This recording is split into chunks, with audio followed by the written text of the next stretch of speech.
Un homme est fait de choix et de circonstances. Personne n'a de pouvoir sur les circonstances, mais chacun en a sur ses choix. Ces phrases, extraites d'un roman d'Éric Emmanuel Schmitt, peuvent s'appliquer au destin de Pierre Van Saint-Jean. Qu'est-ce qui a amené ce prof du collège Saint-Julien à se surpasser durant la Seconde Guerre mondiale et à risquer sa vie en entrant dans la résistance ? Certes, ce sont les circonstances qui en ont décidé ainsi, mais la personnalité de l'homme en question y est aussi pour beaucoup. N'y avait-il pas chez lui un certain goût du risque et un attrait pour le déguisement, le théâtre, le double jeu, qui l'amenait à entretenir le mystère autour de sa personne derrière ses petites lunettes au verre fumé ? Pourquoi ce héros de l'ombre a-t-il quitté le collège en 1947, après y avoir enseigné un peu plus de 10 ans ? Pourquoi cet homme discret mais intrépide qui a laissé un souvenir impérissable aux élèves qui l'ont connu est-il parti sur la pointe des pieds ? Et pourquoi son engagement est-il tombé dans l'oubli ? Que s'est-il donc passé ? C'est l'histoire de cet homme singulier que nous allons vous raconter. Pour lever un coin du voile sur cette personnalité atypique, nous avons enquêté, l'abbé Van Saint-Jean nous a laissé ses mémoires, nous les avons retrouvées, nous avons lu des témoignages écrits et nous avons exploré les archives de la Résistance. Et voici ce que nous avons découvert.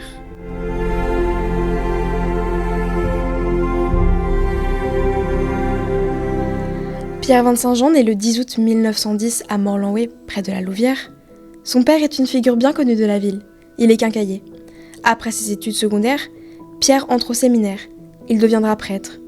Le 28 juillet 1935, il est ordonné à Tournai et il est immédiatement nommé professeur au collège. Dès la rentrée scolaire 1935, il sera titulaire de la 5e latine, jusqu'en 1940. À cette époque, le collège Saint-Julien compte une vingtaine de professeurs. La plupart sont des prêtres, les laïcs constituent une minorité.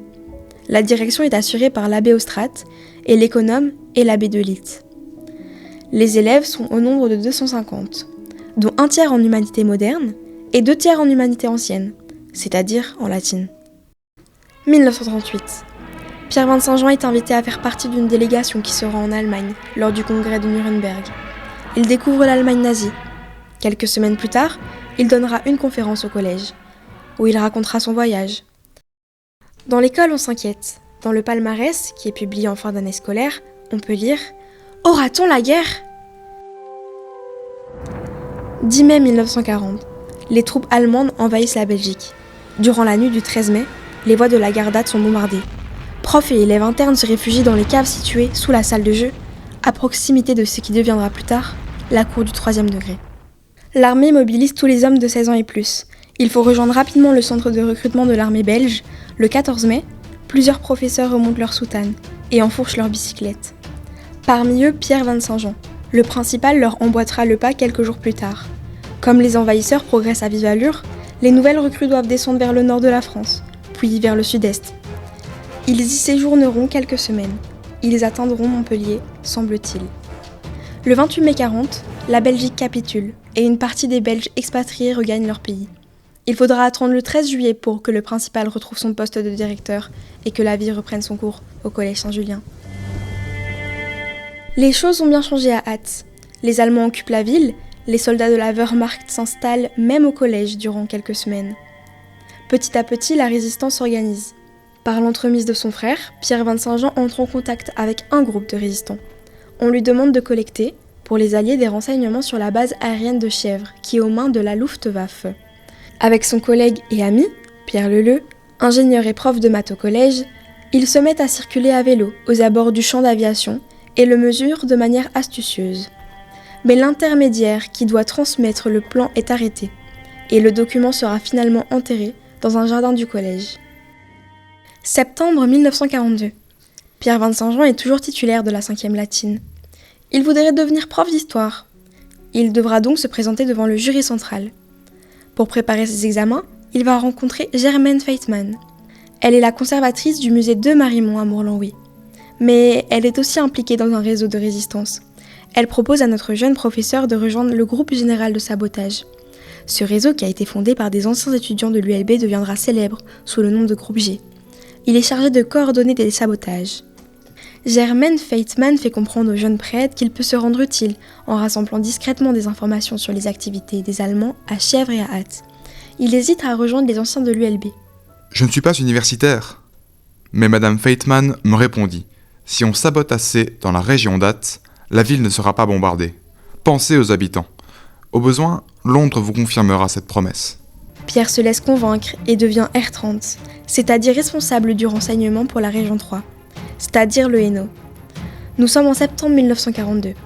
C'est le premier rendez-vous de l'abbé Vincent-Jean avec l'histoire. Durant les premiers mois de 1943, il reçoit de la part de plusieurs informateurs des renseignements sur les activités de l'aérodrome de Chèvres et sur les mouvements de train commandés par les troupes d'occupation. Il a des contacts à Mons, à Tournai. Il envoie ces informations à Bruxelles, à l'équipe qui se trouve à la tête du groupe G, qui les transmet ensuite à Londres, en vue d'organiser des bombardements sur les voies de chemin de fer ou sur la base située à Chèvres. Juillet 43. Un de ses collaborateurs est arrêté par les Allemands. C'est Florimond Nizet, ingénieur au chemin de fer, qu'il rencontrait secrètement à Saint-Martin, église dont il était vicaire. Pierre Quinte est démasqué lui aussi, et essaye de se faire oublier durant quelques semaines. Peu après, Robert Leclerc de Morlanlouis, un des fondateurs du groupe G, lui demande de prendre la direction du réseau dans le Hainaut. Vincent-Jean devint commandant. Il portera le titre de C30 et il organisera les activités du groupe dans la région Mons-Hatte-Leuze-Tournai. Mais au fond, quelles furent les grandes actions menées par le groupe général de sabotage ? Les résistants réussiront notamment un sabotage en étoile dans la gare de Hatt. Pour bloquer un train bondé de soldats allemands qui devaient rentrer au pays pour se reposer, les intrépides saboteurs ont fait sauter tour à tour toutes les cabines d'aiguillage en direction de Bruxelles, puis de Mons, puis de Lessines. Le train des Allemands restera bloqué durant 3 jours. Et en janvier 1944, le groupe G réussira l'exploit de paralyser le réseau électrique du pays en faisant sauter une trentaine de pylônes à haute tension. Diriger un réseau n'est pas une sinécure. L'abbé a beau porter une soutane, il est quand même soupçonné par les occupants de mener des activités de terroristes. Mais par qui a-t-il été trahi ? Il ne le saura jamais. Apparemment, ses confrères, les prêtres qui enseignent au collège, ignorent sa double vie. En effet, il se déplace en tant que résistant durant la journée et est présent tous les soirs au collège à 19h, à l'heure du repas. L'un de ses collègues lui propose un jour, naïvement, de rejoindre la résistance et de préparer un sabotage. Pierre Vincent-Jean, très prudent, lui répondra sans rien laisser paraître. Mon travail m'occupe un peu trop. Lorsqu'il se rend à Bruxelles incognito, il remarque qu'il est suivi par le chef de la FEL de gendarmerie, d'Ath. Mais il est protégé par 3 personnes du réseau, y compris dans le tram. Un peu plus tard, il réussira même à semer ce FEL de gendarmes sur la route de Leuze, en se jetant avec son vélo dans le fossé. L'Allemand perd sa trace. Pierre Vincent-Jean se cache alors chez un de ses amis, le curé de Tumède, l'abbé de Litte, qu'il a connu au collège où il était économe. Et Vincent-Jean se fait oublier, au point que le principal mène l'enquête et cherche à savoir où il se trouve. Un jour, le curé de Tumède lui transmet un message de l'état-major. « Veux-tu partir en Angleterre ou continuer à travailler en Belgique ?» Sa réponse sera immédiate. « Je reste au pays. » « Mais alors il faut t'acheter un costume civil pour ne pas te faire repérer. » Vincent-Jean prend donc le maquis, comme on dit dans la résistance. Il doit quitter la région d'Ath. Il sera remplacé par un autre commandant, que l'on recrutera à Tournai. C'est en voiture qu'il sera exfiltré et conduit à Bruxelles. Au volant, l'intrépide Carlos, de son vrai nom Ranger Lanvin. Il fait partie du groupe G et participe à tous les coups d'éclat contre l'occupant. Ils passeront par Lens et par Soigny. Le trajet sera rocambolesque et ils devront plusieurs fois faire face à des contrôles de la part des Allemands. Avec son chauffeur, il parvient à Bruxelles et est hébergé par une vieille dame. Sous son oreiller, il cache un revolver. On lui fabrique une nouvelle carte d'identité. Il est devenu Christian de Fontaine. Quelques jours plus tard, il est convoqué par la direction du groupe G, qui cherche à lui donner une autre tâche. On l'envoie d'abord à Maretsu, pas loin de l'abbaye.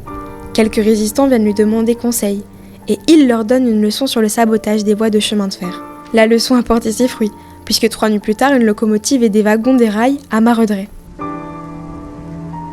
Vincent-Jean est alors envoyé à Liège, où il remplacera Victor Carbonel, qui est grillé et qui ne peut plus commander la région. Il devient C20, commandant de la région 2. Mais lorsqu'il arrive dans la cité ardente, les résistants se méfient de lui, et sa tête est mise à prix. Le doyen de l'endroit impliqué dans le réseau va le mettre à l'épreuve en lui soumettant un questionnaire auquel seul un prêtre peut apporter une réponse. Il réussit l'examen et a la vie sauve. Durant quelques semaines, il se cache et il échappe au bombardement de la ville de Liège. Juste avant l'arrivée des Alliés, le groupe G participe à un dernier sabotage. et fait exploser un pont pour empêcher un train de munitions allemand de parvenir à Liège. Les Allemands quittent précipitamment la cité ardente le 7 septembre 1944. Pierre Vincent-Jean va mener sa dernière action en tant que résistant. Quelques Allemands encadrés par 2 blindés se trouvent sur la place Saint-Lambert, face à la foule. 2 gendarmes belges s'apprêtent à faire feu sur les Allemands. J'ai bondi vers les gendarmes et je leur ai intimé l'ordre d'arrêter. Il y a 2 tanks, vous allez provoquer un vrai carnage. Ils ont obéi et on a évité le pire. Le matin du 8 septembre 1944, les Américains libèrent la ville. Peu après, notre résistant est convoqué à Bruxelles par l'état-major national. On discutera de l'avenir du groupe G. Le lendemain, un samedi, il est de retour à Ath, dans son collège. Une priorité, aller saluer le principal. Il frappe à la porte de l'abbé Austrate. Entrez. Il entre fièrement. C'est maintenant que vous arrivez ? Oui, monsieur le principal. Et je retourne lundi auprès de mes hommes. Le professeur fait demi-tour, sans attendre la suite, et quitte le bureau. L'accueil des collègues ne sera pas plus chaleureux. Ce n'est que bien plus tard que Pierre Vincent-Jean comprendra l'accueil très froid qu'il a reçu au collège Saint-Julien. Pour le principal, comme pour les collègues, je rentrais d'une longue planque à Tumède, alors que la ville d'Ath avait été libérée 2 semaines plus tôt. Ce malentendu avec le principal laissera des traces.